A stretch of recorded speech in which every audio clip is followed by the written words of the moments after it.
Amigos, um abraço para vocês e para todo mundo ligado aqui no canal do Pedro Ramiro. Seja muito bem-vindo, seja muito bem-vinda ao Pancadão de Informações.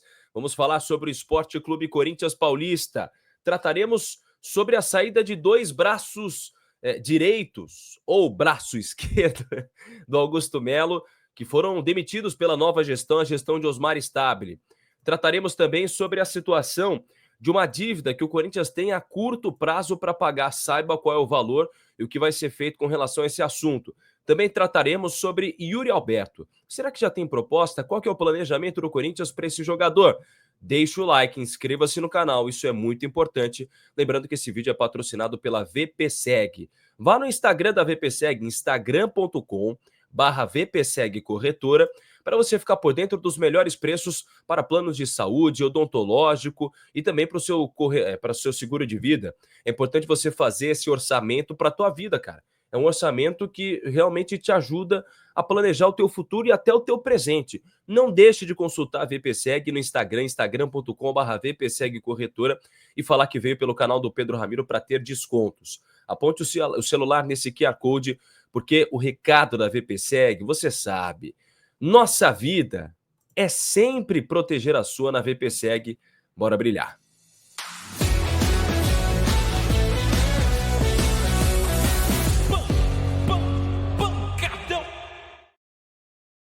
Muito bem, a vinheta rodou, a informação chegou. Vamos falar sobre a VPSeg? Não, agora depois falamos mais sobre a VPSeg. Vamos falar sobre a situação do Corinthians.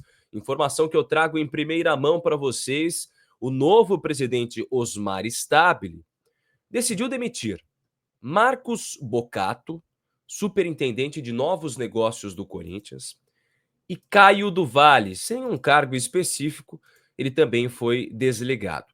Para quem não sabe, o Marcos Boccato era o braço direito do Augusto Melo, talvez, que tinha uma participação muito grande na gestão dele, principalmente no que se refere aos assuntos de dia a dia, de contratações também, ele tinha uma participação importante.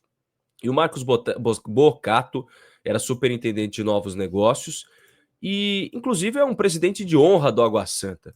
Não é lá muita flor que se cheire, né?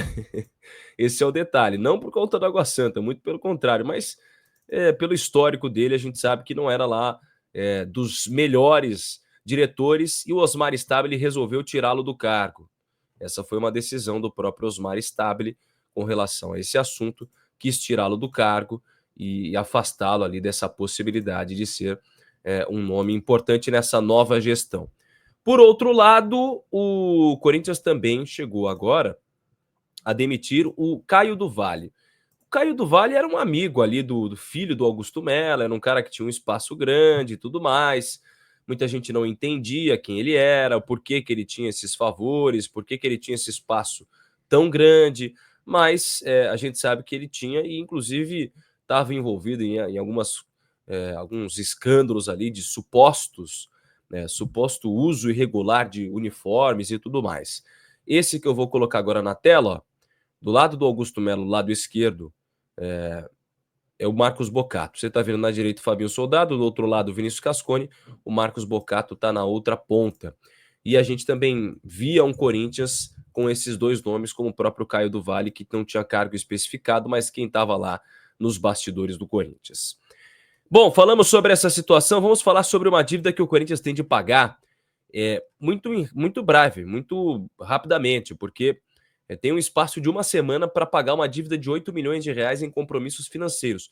Isso não seria um problema se o valor em caixa fosse menor do que a atual gestão tem, que é de 5 milhões de reais. Ela própria já disse na coletiva.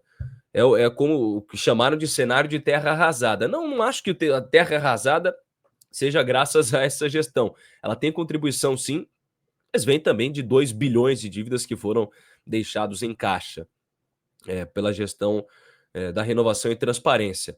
Então, além dos compromissos básicos, que são as contas e a folha salarial, as dívidas fazem volume e colocam o Timão numa situação delicada.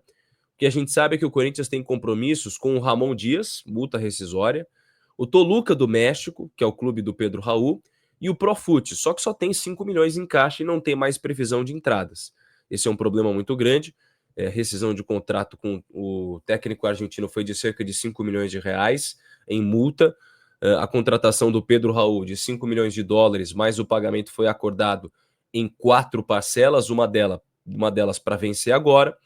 E tem também a situação do Profut. O Timão faz parte do Programa de Modernização da Gestão e Responsabilidade Fiscal do futebol brasileiro e renegociou as dívidas. Mas tem 2 parcelas atrasadas, cada uma no valor de 2,8 milhões de reais. E o terceiro atraso poderia excluir o Corinthians do projeto de incentivo do governo. Isso é tratado com muita preocupação por parte da nova diretoria. Vamos ver o que vai acontecer com relação a este assunto. Minha gente, passada essa parte, bora falar também sobre a situação de Yuri Alberto. Muita gente com dúvida, querendo saber se o Yuri Alberto tem proposta ou não. A informação é a seguinte, gente. O craque Neto trouxe a informação lá de que o Wolverhampton da Inglaterra poderia fazer uma proposta de mais de 200 milhões de reais. Isso ainda não foi confirmado, o Corinthians ainda não recebeu a proposta. Só que o Corinthians entende internamente que sim, seria necessário sacrificar alguns dos seus jogadores nessa janela de transferências que abre agora em julho. A questão é, os valores, se forem da forma que estavam colocadas ali pelo craque Neto, de cerca dos mais de 200 milhões de reais ao todo nessa negociação, sendo 100 e poucos que ficariam para o Corinthians, né? Quase 40 milhões de euros. Por esse valor é praticamente impossível que o Corinthians segure o Yuri Alberto. O Yuri já sinalizou algumas vezes a vontade dele de renovar com o Corinthians, de estender o vínculo dele pelo clube. Por quê? Porque o Yuri Alberto tem o desejo de disputar a Copa do ano que vem. Ele entende que talvez ficando no Corinthians, esse seria o caminho mais curto. E, de fato, através do Corinthians, ele chegou a algumas convocações na seleção brasileira. A questão é que não depende só também do técnico Carlo Ancelotti e nem só do Yuri Alberto. O Yuri Alberto tem que fazer a parte dele, ele também ser visto pelas outras pessoas, principalmente pelo técnico italiano que agora assumiu a seleção brasileira, ainda mais porque a posição de centroavante do Brasil ela é bem escassa, né? O Brasil tem dificuldades, tanto que o Richarlison agora foi convocado, é verdade, ele evoluiu, voltou a jogar bem, mas, minha gente, é um jogador com várias limitações, o Richarlison. Então esse é um detalhe importante com relação a esse Corinthians e com as novidades no mercado. Corinthians segue de olho também em possíveis contratações, mas nada efetivado, nenhuma proposta ainda entregue. A gente lembra que o Corinthians viu agora a saída de um presidente, por isso não dá nem para falar em mercado da bola agora, em contratação no mercado da bola, na verdade, enquanto tudo isso está acontecendo. Beleza? Deixe o like, inscreva-se no canal. Lembrando a você que temos lives todos os dias às 11 horas da manhã. Torne-se membro, porque na semana que vem eu vou fazer o sorteio de uma camisa oficial do Corinthians e só membros do canal vão participar. Um abraço a todos e uma ótima quarta-feira.